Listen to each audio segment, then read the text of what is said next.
Charles Boyer, Dick Powell, David Niven, Ida Lupino.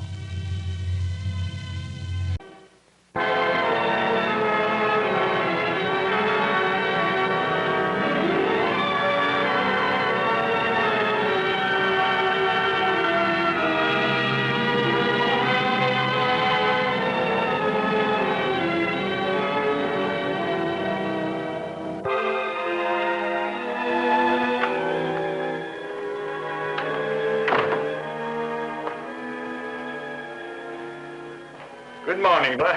Good morning, Warren.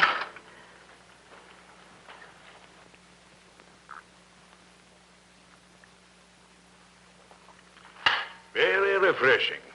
Yes, dear.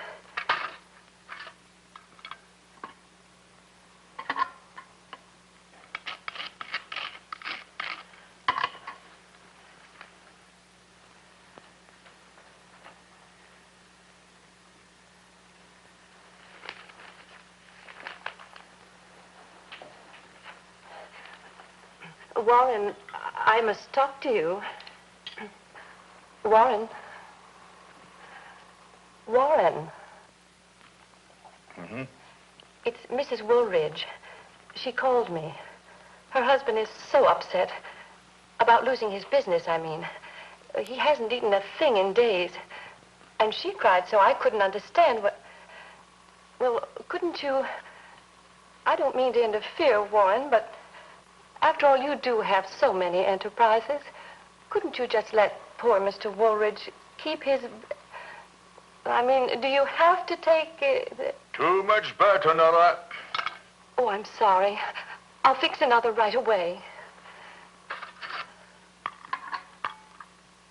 And your attempt to alter the situation by sentimental appeal of Mrs. Woodridge to my wife constitutes a gross invasion of the privacy of my home. Please be advised that my representatives will be at the offices of the plant at 8 a.m. tomorrow as per schedule to take formal possession of the premises. I shall expect your cooperation. Sincerely, etc., etc. Your attorney, Mr. Thompson, called. He's coming by today at 9:15 with the Continental papers. I told him you had a 9:46 appointment, but he assured me he'd only take 2.5 minutes. Very good. Will that be all, Mr. Grisby? Miss Wilson, I've been seriously considering taking a trip to Havana for several weeks for a rest and to catch up on some work. You understand? Yes, Mr. Grisby? Of course, I shall need a secretary. I think Mr. Thompson is due, Mr. Grisby. Oh, yes. Yes, of course. Will that be all, Mr. Grisby? For the present, Miss Wilson, for the present.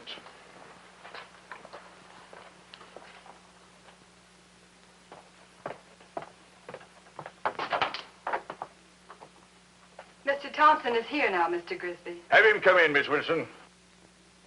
Mr. Thompson. Hi, Laughing Water. Hello, Mr. Thompson. Albert. That will be all, Miss Wilson. Yes, Mr. Grisby. Albert, I must ask you not to bring your golf club manners into my office. Oh, why don't you relax, Warren? Do you some good. This is a place of business, not a nightclub. Well, here are those papers on that stock transfer. Hobart is screaming that we're ruining him. The time to scream is before you make a deal, not after. Let him scream. All you have to do now is sign those papers. And then figure out some way to spend all that money. I'll drop by your house this evening to pick him up. I shall expect you at 8:45. Sharp. Good.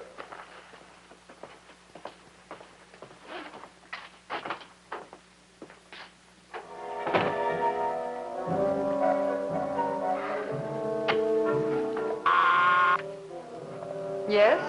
Miss Wilson, tell Peterson there must be something wrong with the air cooling system. It's much too hot in here. Yes, sir.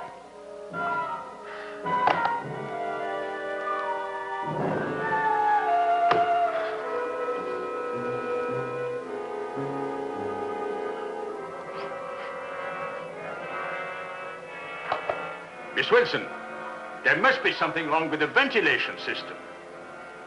I smell something burning.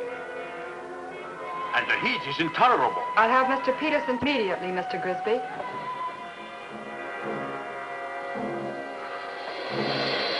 What are you doing here? I distinctly told Miss Wilson I wanted no interruptions. I'm very sorry to disturb you, Mr. Grisby, but I didn't come by Miss Wilson's desk. Impossible. There is no other way in. Oh, but there are other ways. You know the old saying, needs must when the devil drives. What's that got to do with it? You'll pardon me, but a great deal. I came to see you on a matter of great urgency, one in which I feel you can be of great help. Well, unfortunately, Mr. Scratch. Just plain Mr. Scratch. Scratch? You mean you... Come now, I have no time for frivolous jokes. Oh, I can understand your confusion, Mr. Grisby. I am known by other names. Lucifer, for instance. And many others not altogether complimentary. May I?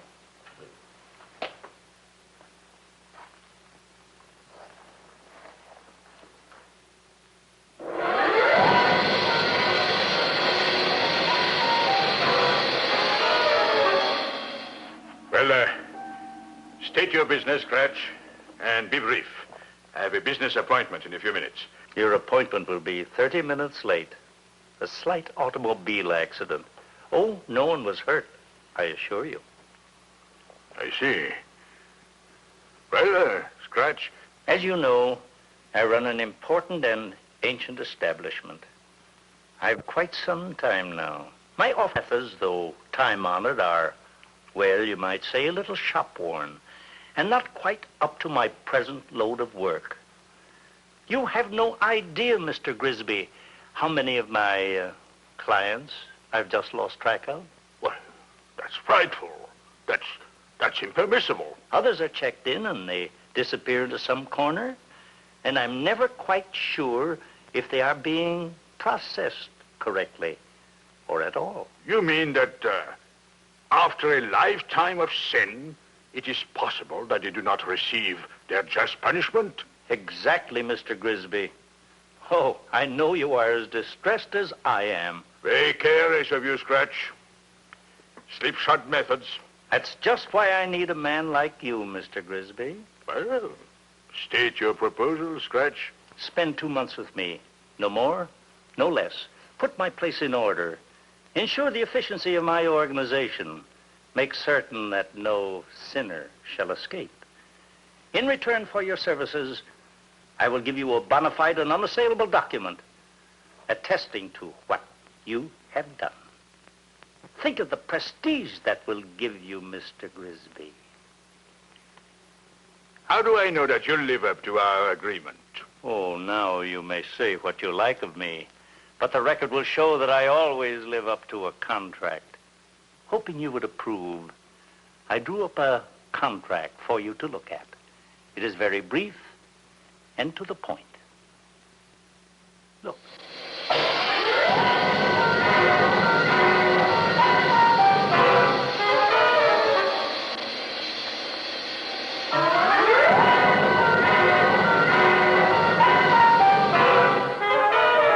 Seems to be in order. Oh, it is.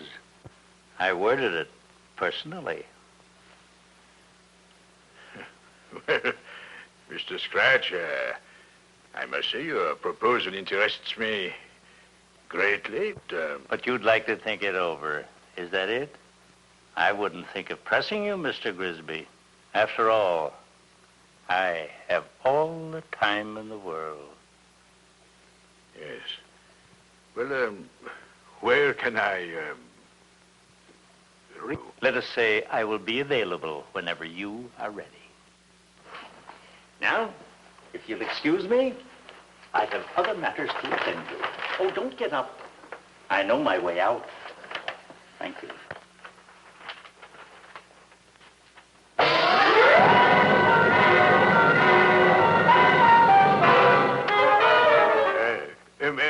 Miss Wilson, never mind calling Peterson. It's much cooler now.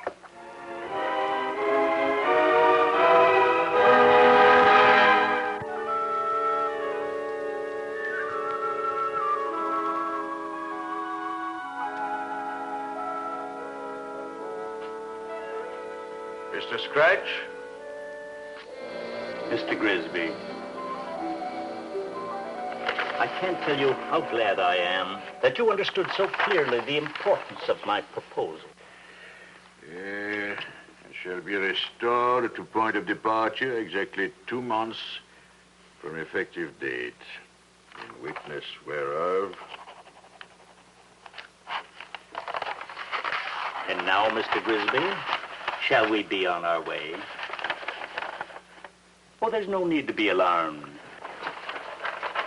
The journey to my domain is far simpler than most people imagine. You see, in a sense, I live right next door.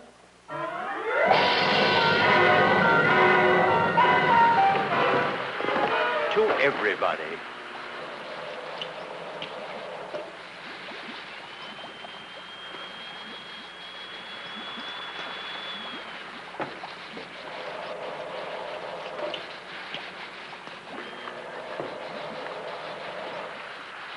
I see. You have carte blanche, Mr. Grisby. Look the situation over. Make whatever changes you like. Oh, by the way, I'd like you to meet my assistant who will function as your secretary. Oh, Martin. Martin! Yes, Mr. Scratch.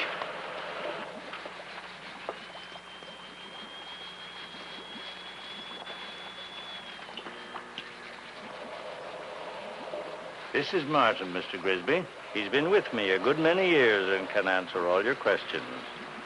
Martin, this is Mr. Grisby, our new temporary administrator. How do you do? Mr. Grisby? I hope you are satisfied with your title, Mr. Grisby.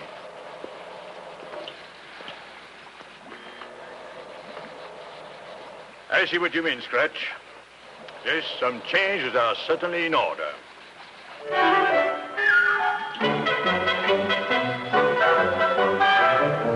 Martin! Martin, come here. Yes, Mr. Grisby. Read the date on that. Count Luca Piombo. Due date September 16th, 1692. Oh, my. Oh, dear. Wherever did you find that, Mr. Grisby? I remember that Mr. Scratch and I hunted high and low for that. Mr. Scratch wanted particular... All right. Find out if this Piombo ever arrived. Yes, Mr. Grisby.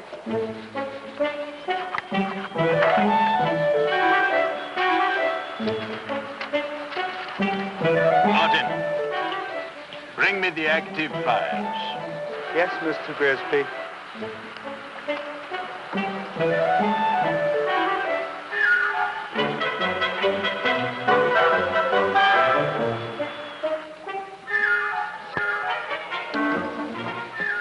Is that all?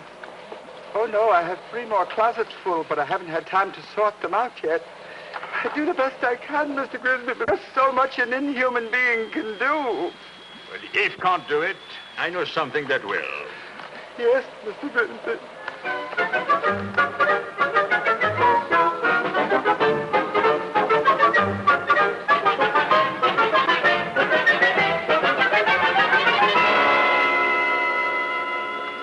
Well, I finally succeeded in getting an inventory on the supplies of brimstone. And I have organized it so that there will be a proper flow of materials to all parts of the establishment. You can see from this report that Martin's alarm was ridiculous. There is enough to go around for everybody. Very good, Mr. Grisby. And there is now a functioning statistical department. Excellent. That's just what I needed. There's one more thing, Scratch. Yes, Mr. Grisby? Martin. He has to go. Martin? But, Mr. Grisby... I'm sorry, Scratch. He is completely incompetent. He's been with this office a good many years, Mr. Grisby. Several thousand, in fact. Length of service is no guarantee of quality of service, Scratch. Very well, Mr. Grisby. You are the administrator. I'll tell him myself. Martin. Martin. Yes, Mr. Scratch? I'd like to talk to you for a moment. Yes, Mr. Scratch.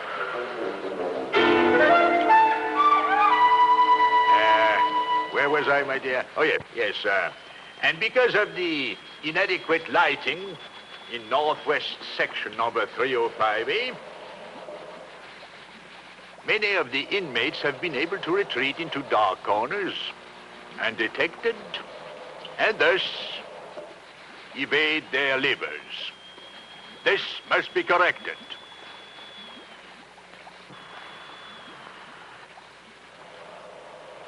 Well, that will be all for now. I'm going to the receiving dock. I can be reached there in case of any emergency. Yes, Mr. Grisby.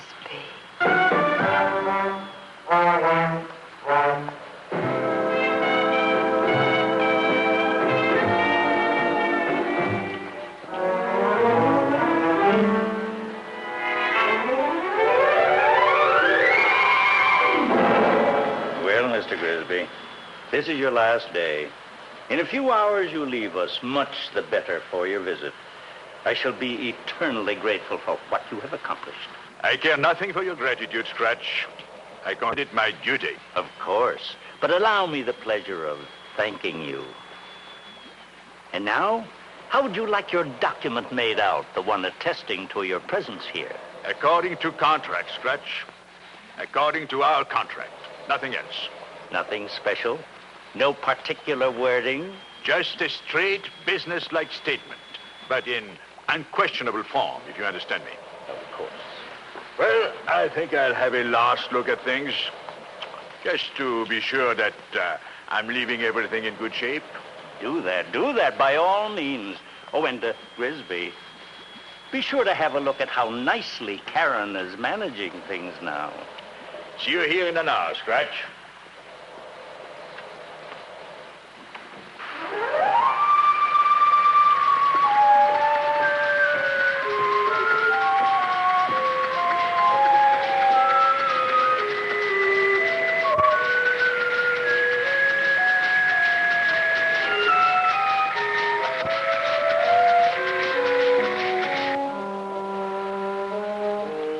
All right, get a move on. Out of the boat, onto the dock. We haven't got all eternity, you know. Out you go. There are no return passengers on this boat. One way and one way only. Move along. Get out of the boat. Move along.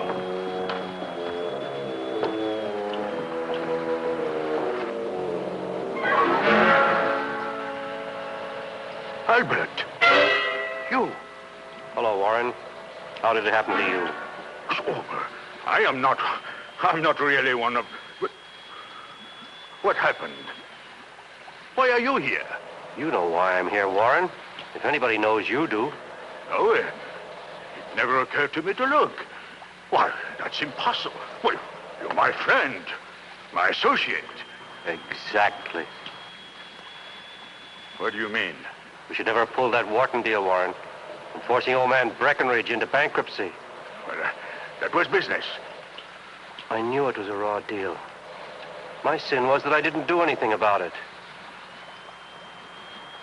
Now it's too late. Too late. Too late.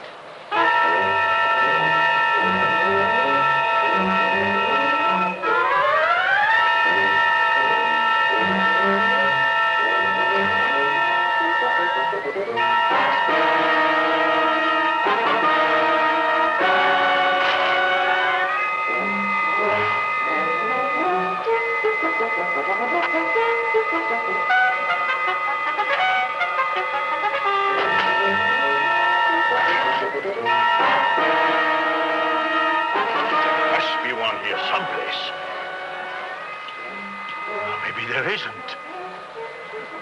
Is this what you're looking for, Mr. Grisby? It was hidden in the files.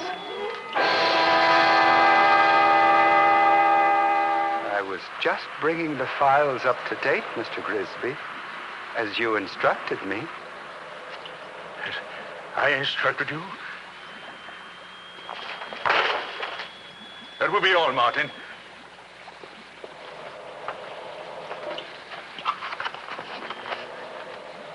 Dated you Wednesday, October 16th, 7 a.m. precisely. Cause heart failure.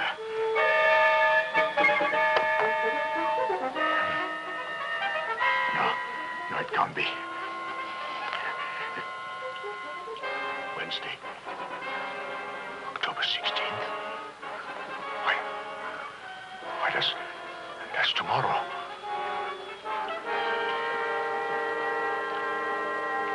Scratch! Scratch! Where are you? Scratch! Yes, Grisby? You tricked me. You did not tell me I was going to die the morning after I returned. You knew all the time. That's where you're wrong. I wouldn't have known anything about it if the excellent system you installed here hadn't brought your case to light. You mean I might have escaped? We might have lost track of you for a long time. Several centuries, perhaps. But this is unjust. I meant no harm. Oh, come now. You're talking to one of your ardent admirers and pupils, Grisby. Let me see. The time to scream is before you make a deal, not after. Am I quoting you correctly, Grisby? Please, Mr. Scratch, listen to me. I'll make amends. Anything. I promise. I swear. I must confess I'm disappointed in you, Grisby. I didn't expect a deathbed repentance from a man of your qualities. Very well. What is to be my judgment, my punishment? Well, that. It's rather neat. I'm quite proud of it, I must say. You shall be doomed to an eternity of making big deals and having them all fall through. Go now. Your guide is waiting to take you back. And I shall see you here tomorrow at 8 a.m. as per schedule. I expect your cooperation.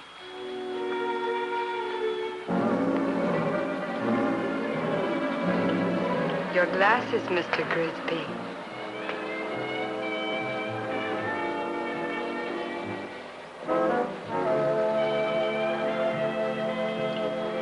Scratch. Yes?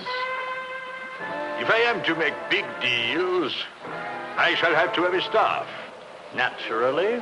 And I shall insist on the right to choose my own secretary. You shall have her, Mr. Grisby. But she is to remain in your outer office through all eternity.